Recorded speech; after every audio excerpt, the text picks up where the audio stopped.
Tuhan bersamamu dan bersama rohmu. Inilah Injil suci menurut Markus.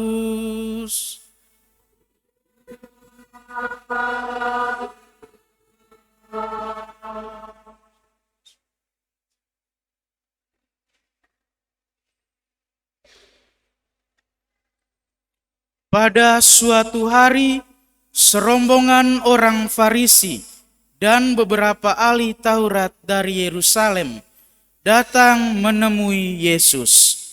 Mereka melihat bahwa beberapa murid Yesus makan dengan tangan najis, yaitu dengan tangan yang tidak dibasuh.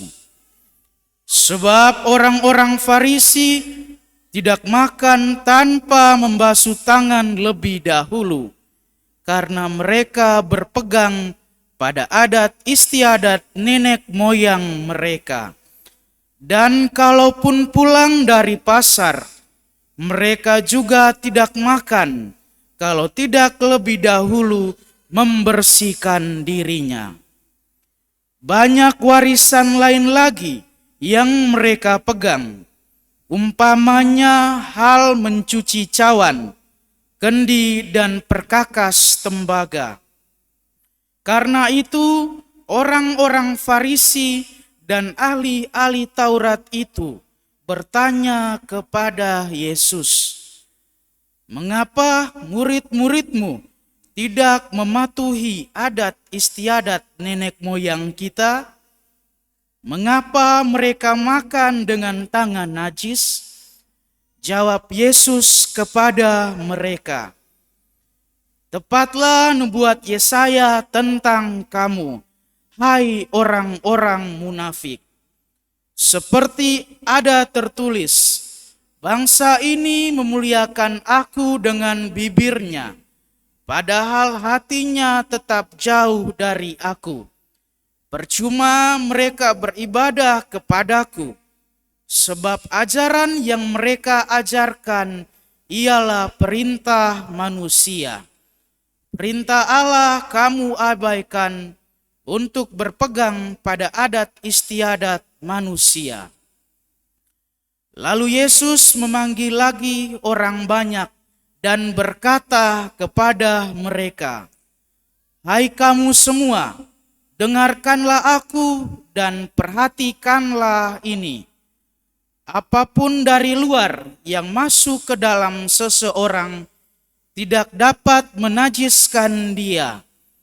Tetapi apa yang keluar dari seseorang, itulah yang menajiskan dia. Sebab dari dalam hati orang timbul segala pikiran jahat, percabulan, pencurian, pembunuhan, perzinahan, keserakahan, kejahatan, kelicikan, perbuatan tidak senonoh, iri hati, hujat, kesombongan, kebebalan. Semua hal jahat ini timbul dari dalam dan menajiskan orang."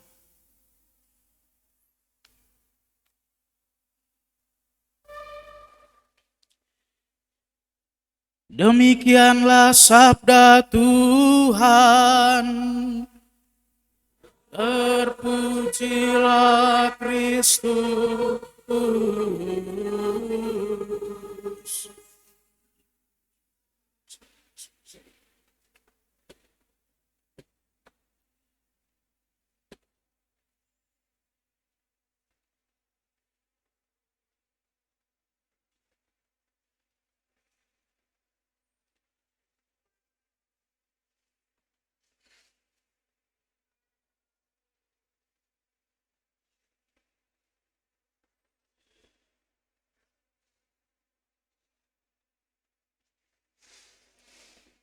Saudara-saudari terkasih dalam Yesus Kristus, selamat malam.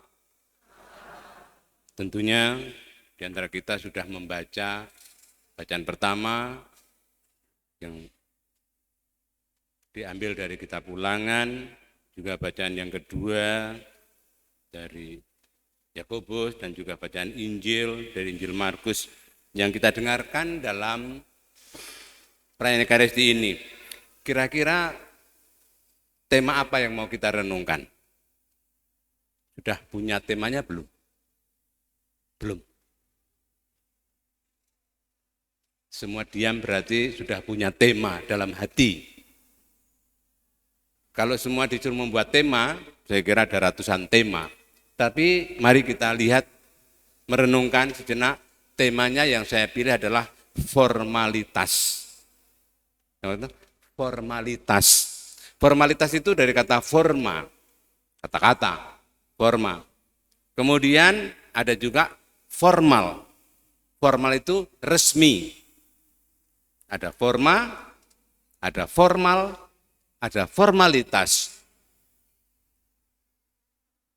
Kira-kira yang formalitas itu biasanya dilaksanakan tetapi tidak sepenuh hati.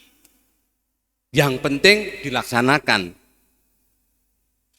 Formalitas saja. Contoh, ada orang yang naik sepeda motor, aturannya pakai helm. Kemudian helmnya pakai yang SNI, standar nasional. Kemudian talinya harus dikaitkan. Ada nggak orang yang naik sepeda motor nggak pakai helm yang standar? Ada. Bahkan helm kuning yang biasa untuk kerja itu, kemudian talinya nggak dikaitkan. Orang pakai helm bukan karena melindungi kepalanya, melindungi dirinya, tetapi katanya Pak, kalau nggak pakai helm nanti ditangkap, gitu. Jadi makanya itu hanya formalitas, bukan demi keselamatan dirinya. Memakai helm hanya formalitas, berarti hanya nanti takut ketangkep polisi. Ini formalitas. Ada juga orang Katolik yang tatkala misa itu sungguh-sungguh dia mau misa, tetapi lihat romonya siapa yang mimpin. Siapa romonya yang mimpin? Karena supaya kelihatan jadi hanya formalitas.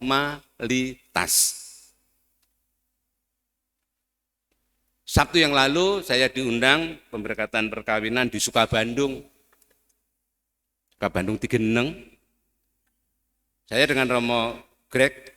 Setelah itu acara di rumah mempelai wanita. Lalu sambutan penyerahan mempelai laki-laki kepada keluarga yang wanita. Setelah itu dari wakil keluarga wanita menyambut. Itu termasuk formal atau formalitas? Hanya basa-basi atau memang resmi begitu? Rupanya enggak pakai itu pun sah. Mau jadi berkati di gereja kok. Formalitas. Kalau kita bicara mengenai formalitas, rupanya banyak hal yang kita lakukan ini kadang-kadang memang hanya formalitas. Memenuhi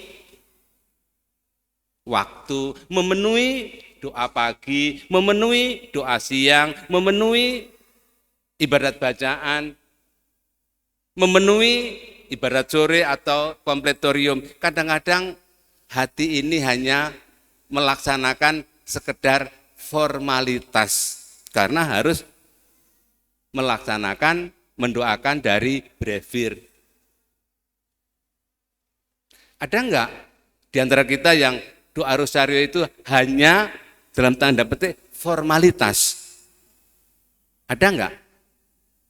Di Teluk enggak ada, di tempat lain ada.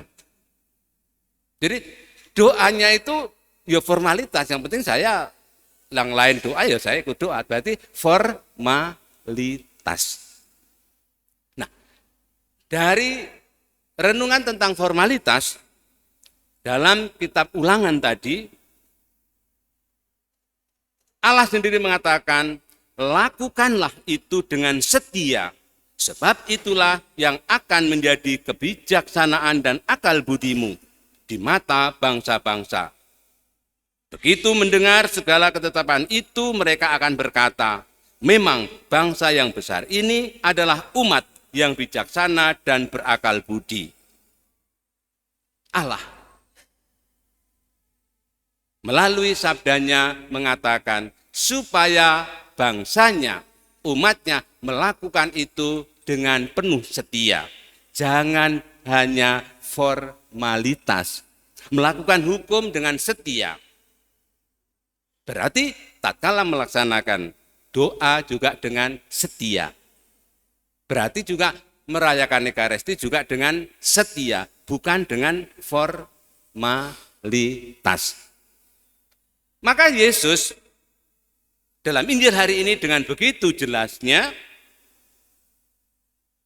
tatkala ia ditanya oleh orang-orang Farisi, banyak orang Yahudi bertanya kepada Yesus,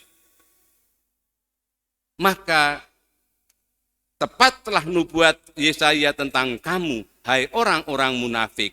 Seperti ada tertulis, bangsa ini memuliakan aku dengan bibirnya,